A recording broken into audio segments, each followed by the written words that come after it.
Welcome to YOUCANIC. Today here in YOUCANIC we have a 2012 Subaru Impreza. On the Subaru Impreza we are going to check our windshield washer fluid. You're going to come right here and we have the symbol for our hood to open, and we're just going to reach right below it, and it's a little black lever. Pull that and that unlocks the safety latch from the front, and now we can go around front and open up the hood.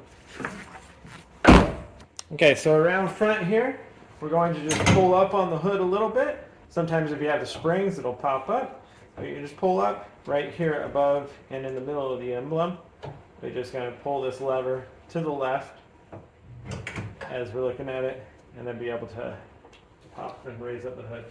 And then we'll take our support bar and be able to attach it in the top there. And this is our windshield washer fluid reservoir. We have the washer symbol on it. Most of the time a lot of times these are green. This one happens to be yellow.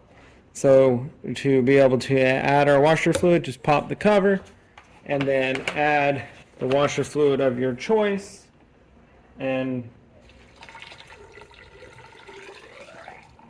go ahead and fill that up. This one's actually pretty full right now. If it was completely empty, you take almost a whole gallon, 3 quarts or more, to fill up a reservoir most of the time.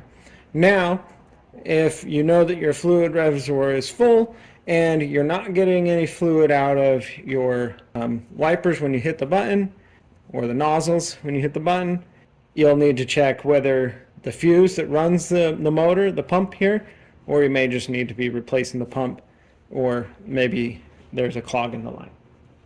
So that's where you would add your fluid on your 2012 Subaru Impreza. Thanks for watching YOUCANIC, where you can be the mechanic.